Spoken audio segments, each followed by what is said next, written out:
Composition এর পরিবর্তন। চাপের পরিবর্তনে মাটির ভেতরে বাতাসের প্রবেশ এবং নির্গমন ঘটে, যা অক্সিজেনের পরিমাণ বাড়াতে বা কমাতে পারে। উচ্চ চাপে অক্সিজেন প্রবেশ করে এবং নিম্ন চাপে কার্বন ডাই অক্সাইড বের হয়ে যায়। Composition change. Changes in pressure cause air to enter and exit the soil, which can increase or decrease the amount of oxygen which enters at high pressure and carbon dioxide exit at low pressure. PV is equal to nRT ব্যবহারের উদাহরণ। Example of using PV is equal to nRT.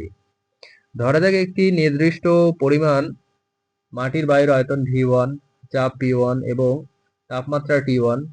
এখন যদি তাপমাত্রা বৃদ্ধি পেয়ে T2 হয় এবং চাপ একই থাকে, তবে নতুন আয়তন V2 হবে। Suppose a certain amount of soil air has volume V1, pressure P1 and temperature T1. Now, if the temperature increases to T2 and the pressure remains the same, then the new volume V2 will be P1 V1 is equal to nR T1, P1 V2 is equal to nR T2, V2 divided V1 is equal to T2 divided T1, V2 is equal to V1 T2 divided T1।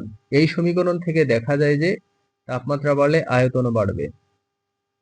This equation shows that if the temperature increases, the volume will also increases. একইভাবে যদি চাপ বৃদ্ধি পেয়ে P2 হয় এবং তাপমাত্রা একই থাকে, তবে নতুন আয়তন V2 হবে। Similarly, if the pressure increases to P2 and the temperature remains the same, then the new volume V2 will be P1 V1 is equal to nRT, P2 V2 is equal to nRT. V2 divided V1 is equal to P2, P1 divided P2. V2 is equal to V1, P1 divided P2. এই সমীকরণ থেকে দেখা যায় যে চাপ বাড়লে আয়তন কমবে।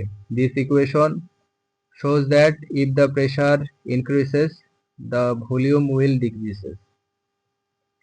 Good soil aeration is essential for healthy plant growth. এই বক্তব্যের পক্ষে বিপক্ষে যুক্তি দাও।